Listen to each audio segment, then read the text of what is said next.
Ladies and gentlemen, gentlemen and ladies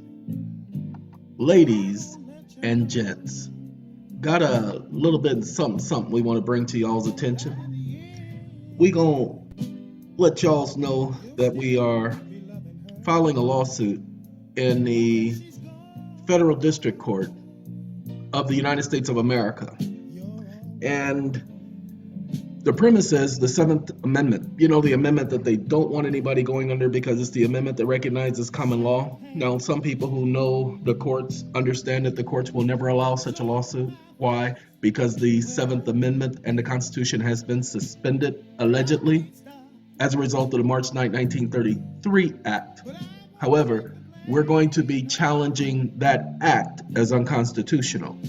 We're going to be challenging the Non-Judicial Foreclosure Act as unconstitutional. Okay?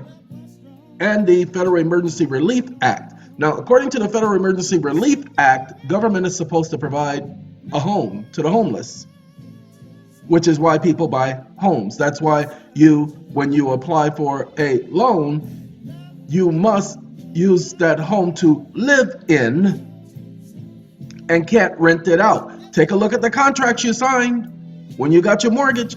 It said that you were going to be living in that home, that you were going to be the occupant. That's why it does that, because of the Federal Emergency Relief Act, the act of, pay attention, May 12th, 1933. Hey, that's almost 85 years from today. That's right. That's how long this stuff has been in effect, people. So, ladies and gentlemen, we're going to give you, we don't want you to follow this example exactly because we are doing something unconventional. Okay? We are going in under the Seventh Amendment, and we're saying we have every right to do so. We're saying things like, as far as demanding a jury trial, we don't have to demand a jury trial in a common law venue because a jury trial is automatic. Hold on. We just got finished listening to our spinners and they were talking about fools. And I deal with fools all the time, y'all. And y'all know how difficult it is because some of y'all deal with fools too. And some of y'all are the fools that we deal with. So it takes a fool to learn. So let's try to teach you something. All right, let's see. THE, and then we got Seventh Amend. Okay.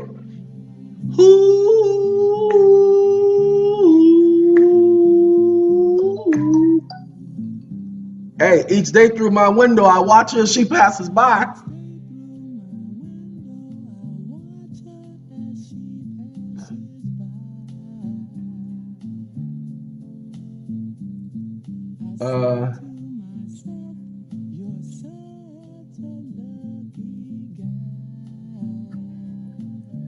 Give me 1 second to, I'm sorry, somebody sent me a text message from SATCOM, and so I had to read it because it's a department that I'm over. Seventh Amendment, suits at common law where the value and controversy shall exceed $20. This is why they say there must be a controversy, people. The right to a trial by jury shall be preserved. You don't have to yell it out. It's already preserved. Okay? And no fact tried by jury shall be otherwise re-examined by any court of the United States than according to the rules of common law. Guess what, ladies and gentlemen? Let me be the first to tell you this because I did not pick up on it until I read this. That means the Credit River decision is a valid decision and each one of you should be using the Credit River decision. We keep thinking that the Credit River decision was held in a Justice of the Peace Court. No, the Credit River decision was a common law venue. Look at it, read it. It said it was done at common law, which means that it is acceptable, acknowledgeable, and applicable to every jurisdiction in the United States. You don't believe me? Read what it says. I didn't say this, okay? It says it shall not be re-examined by any court in the United States than according to the rules of common law. I just wish you all would understand what it's saying. As I told you first, you don't have to sit up there and keep saying, I want a speedy trial, I want a speedy trial, I want a speedy trial. It's these idiots who said that you have to keep saying that. The law does not say that you have to keep saying you want a speedy trial. The law says that you have to have the right to a speedy trial. So if you're going to exercise that right, you don't have to keep, oh God, all right, speedy trial, 10 miles later, all right, speedy trial, 100 miles later, oh God, I want a speedy trial. You don't have to exercise that right as if you are on a marathon. You just have to raise it once. Now, pay attention so that many of you get it. Remember, they're acting administratively. So our job is to get by the administrative version of the court. What do you mean, get by? Well, take a look. This is the outline. I'm going to go slow so some of y'all can see. These are the different topics that we will be bringing up. And I got to get rid of that resume stuff because see what I did is this format here is the resume format in Microsoft. So we got to get rid of. No, I don't want to get rid of all that. That's just too much to get rid of. That's way too much to get rid of. Anyway, I can take care of that stuff later. This is to let you guys know that there is remedy out there. It's just we haven't been applying for the remedy the way we should. Okay? Hold on. Ladies and gentlemen, this is Anthony Davis. And Anthony Davis is want to talk to you all about more than words. I'm going to talk to you guys about just words. He's going to talk to you all about more than words. So we're going to let Anthony Davis play in our background. And he's with India Ari. And they singing together, y'all. Like I said, this was his first album. And he knocked it out of the park. That second album, Anthony, man, you can do better. Sorry. If you guys don't know anything about the producing of music, and yes, I segued because I have to wait for my window to stop refreshing because it doesn't like that I just changed the resume title. But anyway, while we're doing that, let me explain something to you about the music industry. The way the music industry works, the artists don't get to pick their songs. That's why Prince wrote the word slave across his face. Why? Because the industry holds the artist captive. The industry tells them what music to produce, how to dress. You think NWA wanted to wear the baseball caps and the so-called khakis and the t-shirts? No, the industry picked an image that they wanted to portray. You think that I can't even talk about Minaj because I don't know her. I've never listened to her music. And if I've heard a song by her, I wouldn't be able to tell you. So I'm not going to talk about Nikki, whatever her name is. I don't know the character. But you think she's dressing that way because she wants to? You think that boy George dressed the way he did because he was trying to be flamboyant? Liberace? Because he was trying to be flamboyant? No, these are images that the industry want them to portray. Thus, it's portrayed. If you don't really believe it, go back and listen to Michael Jackson when he's talking about the industry. Everybody thinks that life is so glamorous. Ain't nothing glamorous about being a slave. Okay, you don't believe me? Go talk to him. Go talk to anybody. Oh, that's right. All of you guys are slaves. That's right, because you volunteered. You volunteered to be in servitude. Look at that. This thing is refreshing. I am so glad I saved it because it looks like we got a little jam going up. Okay, back to the lawsuit. That is a basic outline, ladies and gentlemen. Those are the subjects we're going to, thank you. I'll take care of the scan results in a minute. I downloaded Malwarebytes because I noticed the program was missing. Nord VPN was missing this morning on my computer. I didn't delete it, which means that somebody's gotten access. And I don't like people, and I know it ain't just no regular person. I don't like those type of people playing games with our computers, so I have to take care of them.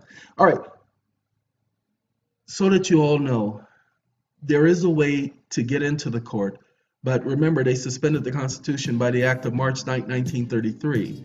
So you must challenge that act, and in challenging that act, you must notify the Attorney General. So everybody gets a copy of this lawsuit, the Attorney General, and we're going to introduce the banks with an S, because I have more than one bank that I'm going to be including. This is not the Defrauded Homeowners of America lawsuit. Oh, no, no, no, no. This is a personal lawsuit. That's why you see just my name on it. Personal lawsuit.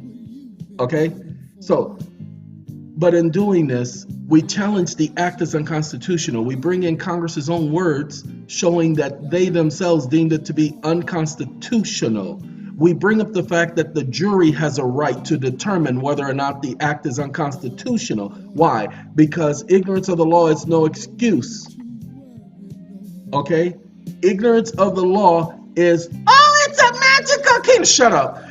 Ignorance of the law is no excuse. So if ignorance of the law is no excuse, that means the jury has the right to interpret law.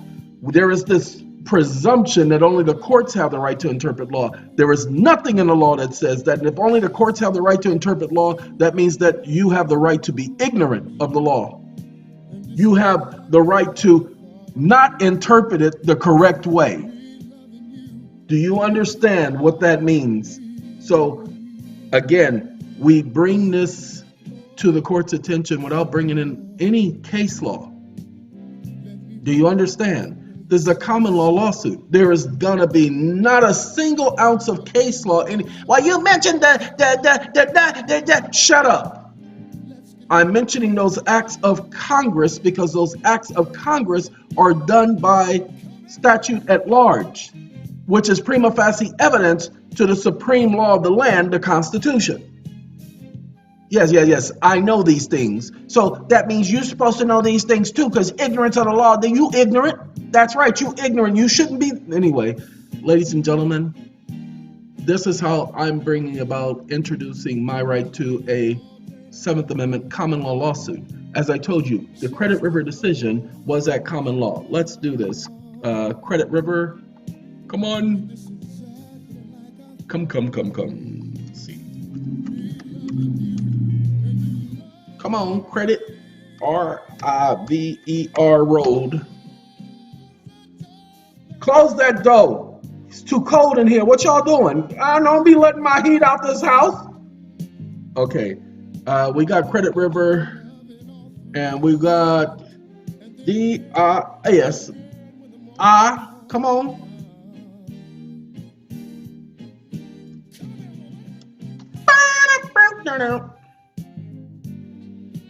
All right, we got Credit River decision decided by, who is this?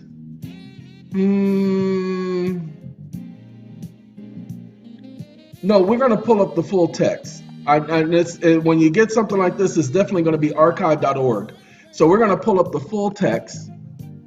Okay, let's make sure you guys understand what's going on here. Pay attention. County of Scott, Township of Credit River, the Justice Court. This is the Justice of the Peace Court.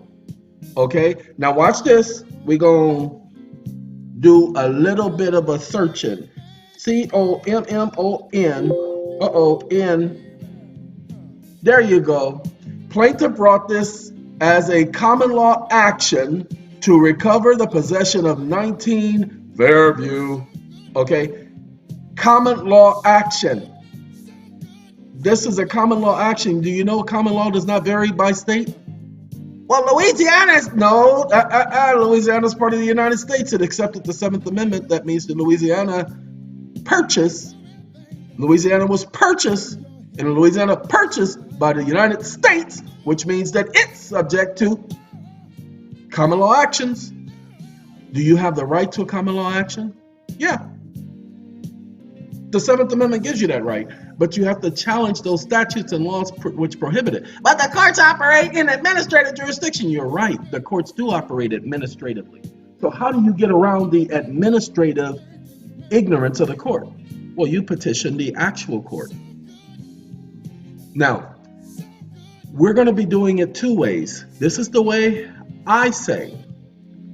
You have to notify the court who assigns cases. Well, which court assigns cases? Well, let me tell you what I did. In 2008, I filed a lawsuit against a rancher. That's right, that rancher was causing me some problems. And it wasn't 2008, it was 2011. I filed a lawsuit against this rancher, and they just kept dismissing my case. I'm like, what the you think you're doing dismissing my case? Now, this is a good case. I got a case, I got a controversy, and I got evidence. They said, we don't give a... Oh, really? So that's how y'all gonna be? They said, yeah, that's how we gonna be. If you got a problem, here, there's that man over there. He's got handcuffs and a gun. You can go talk to him. I'm like, really? Ladies and gentlemen, I went and talked to that man with the handcuffs and a gun. Okay? I went and talked to him. His name was Philip. And me and Mr. Philip, we had a conversation. And I said, Mr. Philip, y'all ain't gonna have no problems with me, but y'all ain't gonna do me like no other punk. I ain't nobody's punk. I didn't say that. I just told Mr. Philip, I said, Mr. Philip, I actually seem to respect you. You seem like you're a reasonable and intelligible person. Mr. Philip said, yeah, I am. I said, all right, then we ain't gonna have no problem. Mr. Philip said, we ain't gonna have no problem. As long as you don't cause none, there won't be none. I said, Mr. Philip, there won't be none. He says, all right. And I said, okay. That's a true story. But let me tell you what I did. When they were blocking my access in that court, what I did is I petitioned the Supreme Court for an assignment into the proper court. The Supreme Court assigned my case to a judge in a different county. This would I be saying to y'all. Okay? That's what the Supreme Court of the state did. What I'm suggesting is that if you want a common law court, you have to go to the court, the only official court for the state. And that is the Supreme Court of the state. Go back and look at your Constitution. Go back and look at the Constitution of the United States of America. Notice how the Constitution of the United States of America does not mention any district court. It mentions the Supreme Court and inferior courts. Well, aren't administrative courts inferior?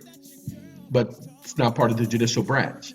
So get it sent from the Supreme Court to the lower court, and it becomes part of the judicial branch. At least that's my take on the matter. I don't know. Maybe it works, maybe it doesn't work. But I do know that this case was in the 1960s and that it was at common law. So I do know common law still exists in America. See, 1964.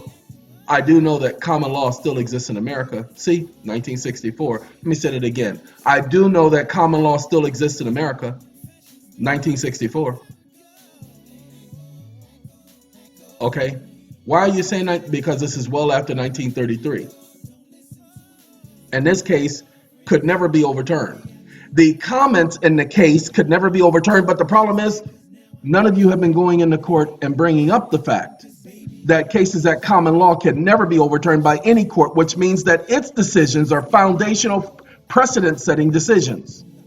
This case was had at common law. So the comment that they make money out of thin air, okay, the defendant appeared and answered that the plaintiff created the money and credit upon its own books by bookkeeping entries as the consideration for the note and mortgage of blah, blah, blah, and alleged failures of the consideration for the mortgage deed and alleged that the sheriff's sale passed no title to the plaintiff.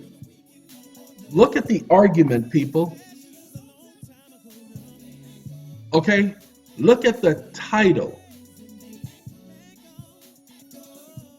And look at how it was done. But this was done by jury, not by judge. The judges are blocking our claims because they have to protect their interests administratively. But again, you have to bring in the correct argument as for bringing this case as evidence. This is not a statutory case. This is a common law case. You can use this case. Okay? You just have to explain what I explained so that they know you know what you're doing and know what you're talking about. A lot of people don't know what you're doing and what you're talking about. This is the actual case That is not somebody telling you what the case says. That's what the actual judge wrote. The judge who was later found dead in his boat. He drowned. There was no water in the boat, but he drowned in his boat. Not a single ounce of water in the boat, but he drowned. I have to be strong, Genuine. This Genuine. He's talking about being me, and it ain't easy being me because I'm superhuman. Okay? All right. Ladies and gentlemen, I was going to pull up the way that the judge died, but we're not going to do that. We want to make sure that you guys understand what took place in this case, and that this case was at common law, and that no case tried at common law shall be overturned by any court, which means that this is precedent-setting law. Why? Because the judge issued a decision at common law, giving that individual absolute title to the property. Alloidio. So, I dare any judge to argue with me about this, about the fact that this case was had at common law, even if it was in a so-called justice court. They did not have it in the court building for a reason. Hold on. No, shut up. Let me prove it to y'all. This is Minnesota County of Scott. Watch this so that y'all understand. Because some of y'all, ooh, doggy, y'all gonna be like, oh, God, you're right. I want y'all to pay attention. Come on now. Minnesota, Scott County Court Administration. They're all administrative, but Scott County Court Administration, watch this. Hold on. 1960.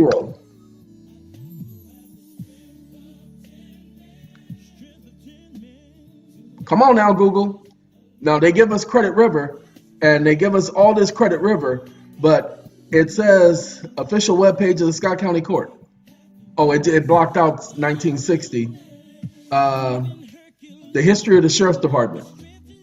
Okay. Justice of the Peace Judge and probate. Okay, don't care about that.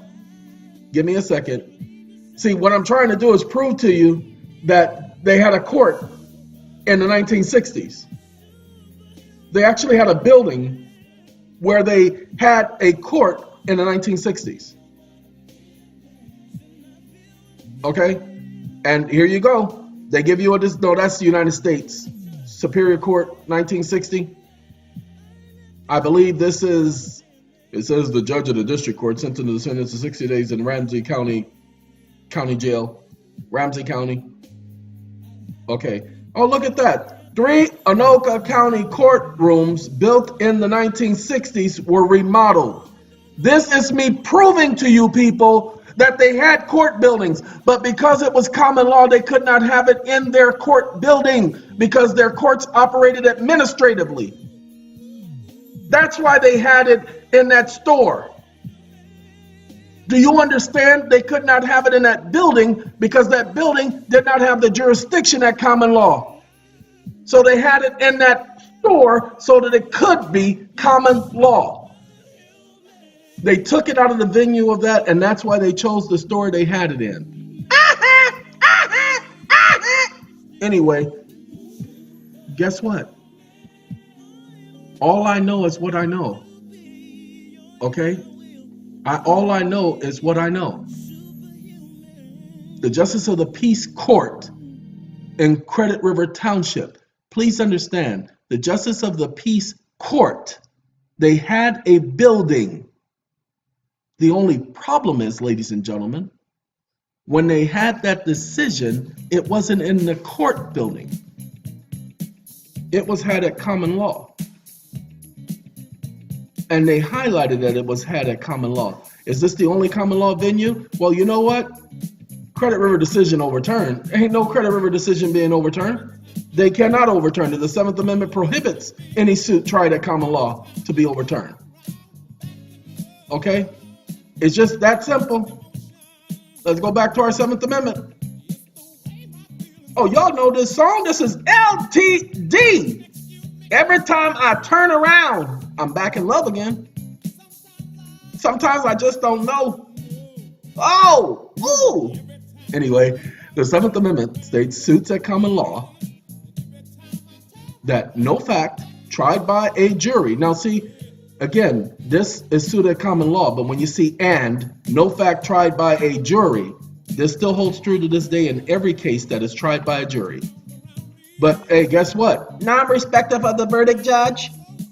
Excuse me, non-respective of a verdict. No, when a jury makes a decision, the right to trial by jury shall be reserved and preserved, but the fact that are tried by a jury, A, cannot be re-examined by any court in the United States. So why are they overturning these decisions? Hello? Juries don't sentence people to jail. Juries just make a determination of whether or not the person is guilty, non-guilty, proved the facts or didn't prove the facts. That's what a jury is supposed to do. A jury is not supposed to say, I'm going to give you 15,000 years. Okay? So, when you have these cases where the jury is determining whether or not a person get 100 years, that's all administrative, people. That is not common law. Common law juries were not supposed to ever sentence people. You don't see nothing in here that allows them, because guess what? There's a suit at common law. All court cases are suits. I know, you don't think so. But when you get a traffic ticket, the state is suing you. The city is suing you. The county is suing you. Do you understand? When you have the people of the state, that's an organization. That's a institution that's suing you. So because you are being sued, you know what? I don't know if I would request it. I could not say. Now you got a right to a what you call it? What am I trying to say? A common law proceeding. You got a right to a common law jurisdiction. You just have to figure out how to raise that right. I've given you one with the Credit River decision, showing how that case was heard at common law. I've given you another, the 7th Amendment. Again, this is where we're headed. All right, I'm going to leave you guys to being who you be.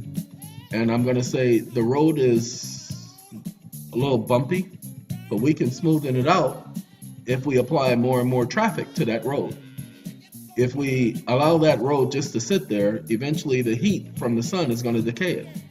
Most of you don't understand. The reason why asphalt works so well is because they apply heat to it. It comes out lumpy and bumpy and all of that at first, but once they apply the heat and let that sit, if you've ever had the opportunity to sit and watch them lay asphalt, you will see that the more traffic and the more heat that's applied, it smoothens out pretty well. You can't do steamrolling. When you put asphalt down, you can't just steamroll it. It has to cool. You guys want to just steamroll right on through the system, and it doesn't work that way. All right, with LTD taking us out of here, this is just us talking about common law and the suit that we're getting ready to file. Have a good day, everybody. LTD, Jeffrey Osborne. See you guys later.